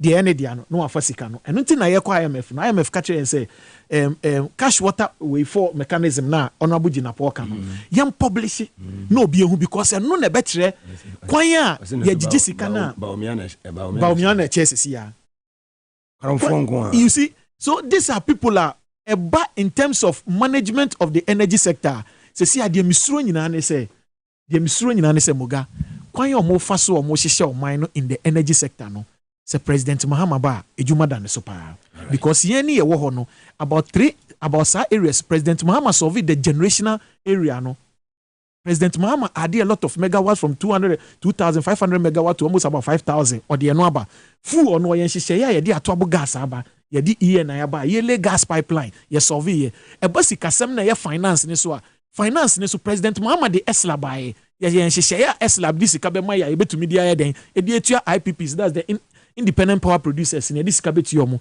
sa areas ya mabo nyina president na nado bae onye generation full on fa bi nkan ho de atete ne se ne nuanom na di full on ba enu nti na yesi enye sika mfa nko photo full no na finance ne so kenofori ata ye ni nuaba no ono so de asa akwakoye de akwakosi nsihu ama ye ne se sika ne mba se President Mahama e wo se of another strategy a ebe to me dia solve problem but na mencha de esan say oye experience why vice president why president onya nkrofo papa oni omo ye adwuma te say honorable Kofi Boa honorable John Jinapo mo ye adwuma ntino I believe that when Ghanaians give him the money papa Kwabena Donkomo omo de abenwa no mana ye be hihye ye pa sa de we nyina President Mahama solve doom so and so okono we will come and curtail it and Ghana for ebefa omo to mapa fra they will see light at that's it. KK, member of the NDC National Communication Team, live on TV as well as and also on Power 97.9 FM star 274 hash. Now was selected for FM number 1. What about 1.25 capacity formula? And na me baba your drone. I mean also Peter. Minu Mugabe. Mensanchia wone watiefo. Omomo hwe afidikasi esu nyina. Yewura John Mahama. Ene yeda wase biu. Se wode ye maame. Professor Jane Mansa Jina na opokwa Jemai ede na babiom Ghana fo nyina ye maami odende enti ye nda wase na ye ma ye maami nso ambo yenim se oyo batampa enti saa mere Ghana man nyina mate denne umyedi achi na ye mbra na December 7th ye mfa ye wura John Dramani Mahama ene ye maami Professor Jane na emini abanwa no so na mane mfa no ntuma pefra my senior man be Mr. Santos was shop na ene ugumbe no wa Philippa enti Mr. Santos ye chia o se o hwe Mugabe me makase NPP abanya yewura Kufuado ene Baumia edano no omo bebo man na eya na me kase hypocrisy and dishonesty is our problem in this country yempe no kreka ena se bi onya atwuma chichire nkofo bebre so okroma de ekoso sesi a me no kase Ghana ni a wo hwe me wo babia no ane light no wo frifia anopa ni yadum no eniama wagya gu fridge mu nyina no omra na sei se okoda nadwo a yadum na adkese ade ache anopa no nsia ne yaso si yadum kane na wia enwumire bese nondu anase edum yenu anadwo ene ye beso light no se light no krampe bum krampo mu demu be 2 days nua na meni menua bi wo wawo hyi na oni mi di nkomo ene o ka chem se omhonom na mutumi da light mu light off mu be 2 days Ghana fana be bia wo be fa bia no the experience of the ordinary Ghanaian ne say ne Ghanaian yedum na yaso yedum na yaso eno ene ye de sa din a ye frɛ ne dum so ebaaye me start sa me se me kire say hypocrisy and dishonesty enti aban ye wura Kufuado ne Baumia no wo mpe nokore wo nka nokore enti experience a Ghana fo komu sisi ana edi nka mo bezo meka nokore na kire ye de Ghana ni tifia ono nim se ne kanea ye dum ne aso a ye dum so no ye wura Kufuado ne Baumia se mo nka se ye dum so esanse wo mpe nokore dia to so mienu Ghana ni biada wo kroma ebegie di se ye wura John Dramani Mahama eye no kwafo ni sente no ono na benso no dum so bae no he owned up the responsibility no kachira Ghana for say Ghana for problem ni owo nie ba magiatum mene mapamfo begina ho ni ya solve sa dum sei Ghana ni bia wo hwe ye gidie se edi adanse ye se December 2015 na yura John Dramani Mahama thermal plant odi baye America power send power ni nyina ye bekamu aye no na dum so ya swa no edi sa no kure no so Ghana fo enim na mprempre no enam se yewura Kufuado ne Baumia enka no kure nkyere Ghana fo no eno ne Ghana fo yaw ene ya dit ehia yenkese because uni bibi sesi ya uni ECG boss kasa asema oka different woni the deputy kasa the oka different woni minister for energy kasa the oka different the deputy so the oka different and the presidency hona kasa so the omobeka different enti omompese omobe ni Ghana fo be di no kre enti MPP aban na ewo hona kasa no kre aye friend no kre wo mu ni bi enti Ghana ni a wo hwe me wontumi fa wani nto MPP so wontumi mfa ho nto MPP so sanse omonye no kwafo eno ni ade a edikan se sia no dum so na ewo ho a ne nyina ye hu se ye dum so no Mugabe no kura ni nyame anim se MPP abaya me hu se the establishment a yewura John Dramani Mahama the visionary leader on say obi a oye visionary no ho or solve problem a on hwe ne enenko ade edi yewura Mahama hwe se oh your generational capacity issue your financial issue, your maintenance issue, a kwan be be fa so solve. Enti yemfa capacity abeboa. Ama yetumi anya more na impo in the future na betumi export. Number 2, yemfa financial system and as establishment bimbra. Ni yetumi solve ni entwetwe yaka. Na yenhwe kwan be fa so maintain no. Enti yewura Mahama or ye visionary leader nation builder no at all this establishment including the ESLA ebai. Oni bibi. Ayera hosam ne say yewura Kufuado ne Baumia sa anyama ye nyina sika yesi esla na generate ama ye no 30 billion no ye ni o 30 billion Ghana cedis. Asla. Womo ka say a nuisance tax, a wura. Edika womo say oh sa tax ye nuisance, a wura bola tax. And who here see the ba. But I will also say you mama de buy from 2017 to 2023. Abanya ye work for the neighbor me omoka set tax ni ewura no omonya mu 30 billion Ghana cedis. Sa 30 billion no of how di nyina. Ye to so bienu ade no wadi. Wanya bi anto o. Wasan so de ade na kwa akosi awowa. Etiga na fo mu tie ni yo. Ade no ye wa mama vision leader, nation builder, odas odaye adwene ye se yen energy sector yi san ye besi ahye niam abo na niam atumi agina ma memfa san hye we mbra wode ba ya nkofo ikaseti e no mo ba ye no de ye wura ma establish ye di sika ba no 30 billion no kofo na di ni nyina wo mu wie ya wo mu de akwa akosi awowa enti sika wo se ba ne de manage sector no financially no sika ne ma Ghana for mu hu be bia problem ni wo me say ye wura kufo adom fa esla ne nkosi awowa enka ECG director mechanic say yentumi mfuale yen plant. Take note. And yentumi mfuale yen plant no sika ye establish ye no nkofo na di ni nyina.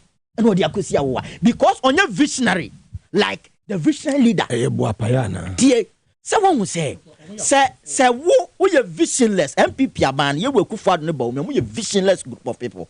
Womu ni eniswade hunu enti nipa na owo eniswade hunu esrem se jata wodwene Ghana dache ho wodwene Ghana na ye nchirima ho establish ade ne to no enam se wo ma amre ho bi ebra na ye wura mama ne nyankopɔ di nkomo na openyansa o de betetere ne ya hyehye ya solve problem na ye wura ba omia ne akufa do mu ni wo enti hyehye ya no wo ma amre ho enti omu ba na omu di ne nyafu ene omu se no na de me ya ne se mo se wo nyina wie no ECG no. And I am coming to make this point. Baby, I dra yentimi nya sika mfuale plant no. Yamfa so bo e moba womia. PDS no ho. Woni mu say Ghana ni awo hweme. Wo electricity bill a wo tuatua de ma ECG. PDS for ye kaso bomo me say kire omodigi ye no enko aye 1.5 billion Ghana cedis. Yeah.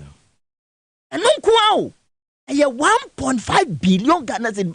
Mugabe say ye wo hey and 1.5 billion Ghana cedis kura o my Ghana cedis enka yentumi nka se ye nya fuel efangu plant mo na ne nyina ne say ye wura ba womia ye say ECG yi ye de be ma PDS yi ansa ne ye de be ma omo no make sure say nkrata wei ekura nkofo no ansa na odi ECG na ma omo ba omi ahwe nkofo no say oh ye peye twobo ate ase ye nhwe krata mumma ye mfa mo mo ansa na mo de krata na ba brofo kasem ye very be due diligence jinkrofo ne krata de hu so mo wa hoden a omo betimi aso ye nka ne anim nsem ama ye no ba omi ase omu nyae mo mfa krata asem no gwakire enti mo mfa krata asem no kwakire mo mfa krata asem no kwakire no Mugabe no ne ye ne nkofo no frakadam abetabiri Ghana fotika 1.5 billion Ghana cedis ene yentumi ntofu engu plant mo enti say ye problem no babia yen fan free a yemu sampanfo ye wura baomia eba ne se no okotabiri sa okokachiri sa nhihye we ene nkofo bia betabi yen 1.5 billion Ghana cedis enti dia o ne say Ghana ni dia omo pa free aban ho ne say number 1 mo kan no krenkyere number 2 eyedum so enti omo de omo fa timetable ne mra na Ghana ni na ne ho so keke wo pia wo ni se ne fridge obe ni sei anaso onye ni sei Ghana yen se amanfo ne ama ehunu na mo engofo bi so fa kwati kwazo ni esika fantastic Meda Peter Mensa live on TVS YZ and also on Power 97.9 FM Safari Valley Eco Resource men kan chiro se wo pe baby a obetna obeko hanimu obeko akodi birthday party bibia beko nkan a furniture maso ye wo kre eye dew when I be Safari Valley Eco Resort now do I say yes where environment run home there very very conducive and a swimming pool a hotel rooms near din and papa nyina no bra aba ye be hwe kama power specialist about hospital ye ma mesa men kan kire se for ni kire na so hepatitis A B C D E nyina titi we nyina fatty liver problem sciatica nyina wo de ni kire na so ho a obetumi abo ye papa wa component ha wo fibroid na ha wo for ni kire na so ho leg bosom twe kwantempon so ewo eye friyase oni Jesbo filling station di enhwani mu mo am water krade anaje estate oni anaje MA primary school no ebe ho yie papa wodi oni kire ho a obetumi ahwe na bibia konkan de amount wo eye nkrahanso a ukwase eye kwabenya ACP kwantempon so ho na be ho power specialist about hospital obetumi aboa amuzu aba clinic se men kan kire be ma waye mre wo mpem be ma wontumi mo adwuma yie na eja hu nso aye mre low sperm count nyina no amuzu sebra stroke na tete wa bra de keka ho nyina yare awodo ni nyina no wo de ba wono mpani be bi na atechima ni nyina no amuzu se oba obetumi ahwe Kumase tafunhye so ye moru market ho na obi hu amuzu wo de wani kire Madina wo ho sanso ana shama amuzu wo ho wo de wani kire kaso amanfo mu so abi hu no ho na bibia so etimi akonkan de ama kwaje na wayaresa na bibia enko enkan emfa emau Medimosis Herbal Clinic and Herbal Center mo na free wasebra na so yo na oba obetumi ama wo ayaresa akwa Medimosis garlic bitters Medimosis garlic capsules aba edwa so Medimosis garlic capsules si unya binum aboa moja timidi ni pedua no frisani ye papa sanso ene sanma eye ni pedua no niema wuma wase etumi function bibia ye adwuma ma boost immune system no so me bibia konkan e de ma on branches awudo ni nyina sa ya dental barrier on PlayStation no ena edi enhwani mu amu Kumase ahenema kokoben santaso oboase kwantempon so obehu no ho sanso ena aje kojonso no one school for the deaf and the opposite we do any HN branches awudo ni nyina obetumi ama wo ayaresa yeda Medimosis ase ye papa na ono so ka ho na teche Abraham International School was excel and shine for nature media of the some road obetumi aboanya admission papa de amaba free Montessori titiemu ekosi say lower primary upper primary admission go so akoso for nature ho obetumi aboa na so wenya admission as natural mineral water so papa krogen ba kope Ghana fo nyina agye atum sensuo no wunya binom a etumi aboa yie papa se woto ba ko woto dodo ne to akoton wodi wani kire power 97.9 FM ha e wo 37 na BBC Street e wo su the heart of Accra dodo bia opebia no wonsa betumi aka dwumako nyina ndawro ma ne ta kire a iri dwumadie ebre wo Mugabe Maase ni midin keke eda so ha keke fakakra fa wan sese no die ne wase ye setemamufo because obedu fe ni adum no okwa adwumako a wata de untumento duru sa manfo siuto akese asofo na wase omusesi omoko omuntumi nko yemo friends du anadwo a omuntumi enna malaria ena ekuyen cost of four businesses egu dia na sisi ayen twen sa aban ne beye onfa timetable numra na ye gwane say yo Mugabe I believe say onipa bia wa asase so yi or planning a life into no ote hey uwie programmer onim the next thing you want to do program ya ye say kasa edru baby a no akoye advert kakra no waba ni nyina ade na wo yesa o yesa say omo hwe wo no they will flow with a program no ti obi bi ye na say edru ha no waye de obeye ni nyina ne say o leader na say o government a owo ni die ni obuo ema ne nkrofo na problem ba sa government ne ba be oni app ka say problem say na aba na so problem na aba no esan say ni die ni obuo a me wo mamunti no me ba be ye nhyehyeye a mo betumi dia plan mo life mo be hyehye mo abrabo yie enti say ne wonim say obeda light off mu a or the timetable beba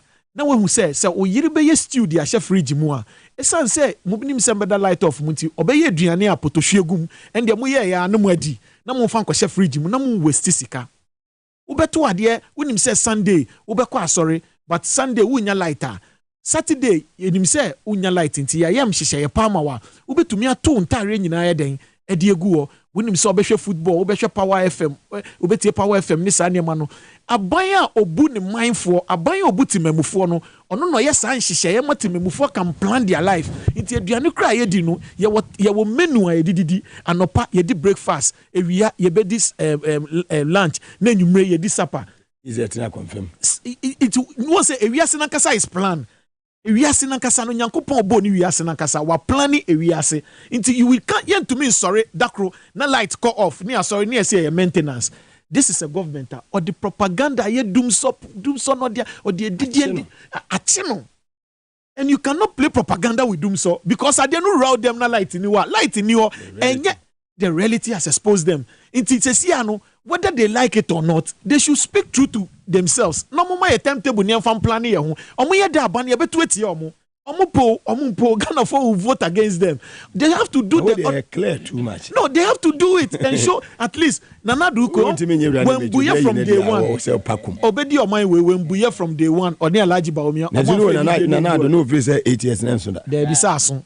It is a all we are pleading with them say ye taxes small mo. Ye to electricity ye taxes small mo. Omo fe ni die ni ebu maye. We are citizens. We are not spectators. Ye kasa. Yes, Rom, we anticipate sebi MPP4 now. Almost supporters no mudi omo etira sebi omo adwen no sebi nsio netemu emu ada omo no omo hu shi they see nothing wrong this. We are citizens. Yeah, nyansafo. Inti nyansafo ye kasa. Inti nyansafo so kasa na Mugabe nyanseniti ha no kasa. Yes, rew. Mumfa timetable mbra because enseshe mo de buy betumi apani. Na papa mo me hu de ekoso Ghana gas. Eno de onishi obetumi aka because you see ano amene omo ankasa. You see, I am telling you, say Ghana Gas, if you go there, even salaries and allowances is difficult. She problem is GMPC. She GMPC. She allowances are she momewa senior staff association deba. GMPC CEO any board.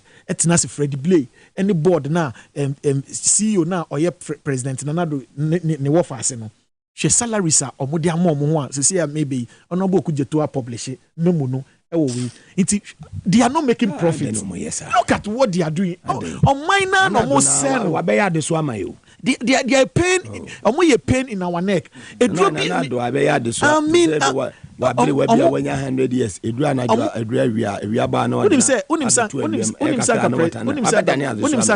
Mahama Eyo Mampenia. And by this time, Togo nya electricity free Ghana, Burkina Faso nya electricity free Ghana, and Cote d'Ivoire for nya electricity. Because yenya power. Yenya fast beyond the SS power. No, we needed to do what we call the transmission. Into yenya sika from France.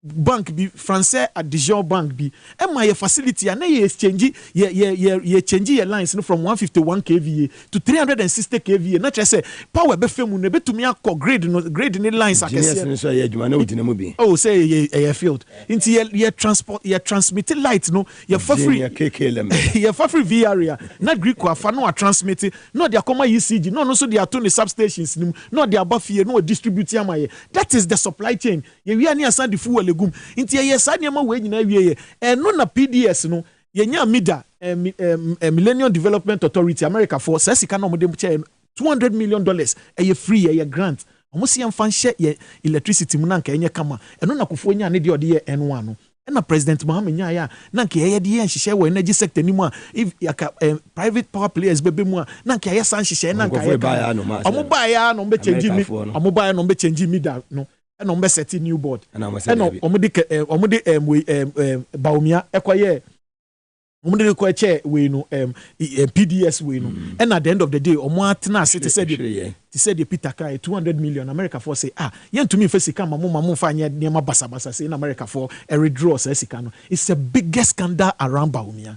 It is one of the biggest scandal. The biggest scandal around Baumia because Baumia na chair when no changing from condition precedent to condition subsequent. No changing from bank guarantee to insurance guarantee. You lose sika we nyina. Amen. Baumia no kwade obokro no kwase na na. Sa PDS we dey Baumia will carry this cross and President Mahama ba.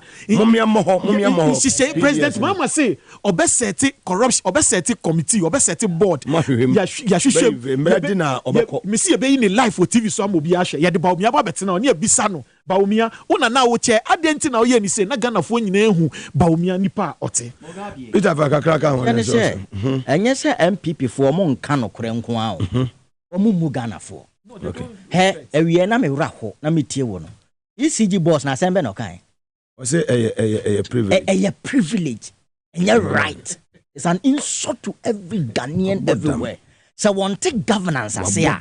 So na okano. You need to come out and apologize to Ghanaians. What you want?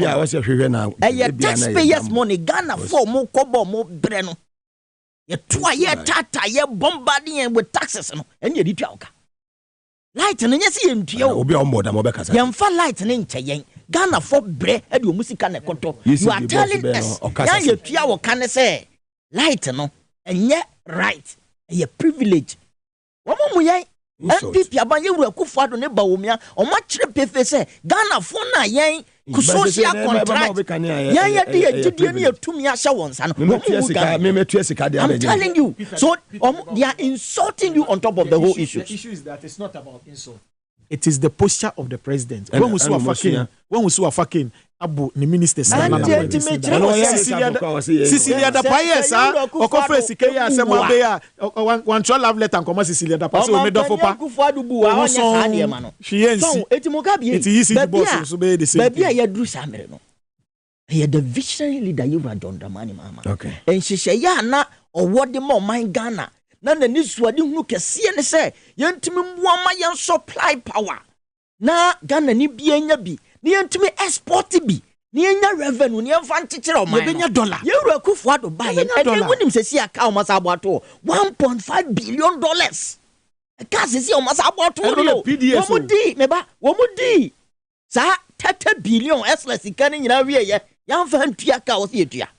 Sa yeah no say cow must have two IPP no omufa 2022 there independent power producer independent power producers they 3 billion yes omufa 2023 nya enfanchim edu omu 2022 record no dey enfa 2022 $1.5 billion enti na chese womu ne die bebu oman say oman woma mekekere oman no ne nyina mu no setimamufu esu na at least ubenya kasapa kasade kakra kajere Ghana fo no you are telling nipa na wotua woka ne say a privilege say me ma wo life enya wo right animtiabuo kese and we are calling on the ECG board say on retracting or apologizing to Ghanaians say anya President Akufo-Addo should dismiss in a serious country. How say ya? In a serious country, Papa and Goka Saturday go resign.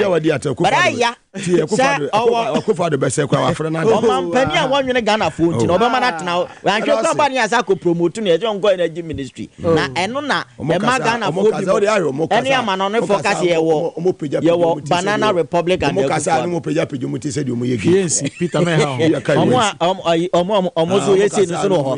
Omo so obubu muti go rough from. Ye di omoto. Ye see on 7 December be to aba ye be change ya. Omo muti then we bring the hope and Ghana man. Mugabe Maase a waka o de ko ba bia say let's build the Ghana we want together. I'm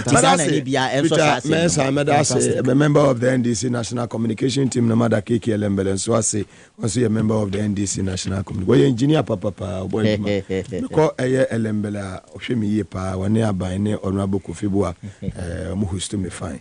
One of these days, me the many better on my bedroom home kakra. I check I check Kejenu. How do you bring up? Mugabe Maase ni midin obade ne dom ye tim komo china be say din shia at exactly 2 p.m. on radio, 4 p.m. on TV. Dr. Andam Mijiri say we enwere wo hoye bibia bako ne Mrs. Elizabeth ye Andam ene Marita ene abusua ne nyina Mijiri say munyina bibia bako obade ne dom ye tim komo china e be say edin shia afanya markings china obesa atemenka mamunyina mbo eniti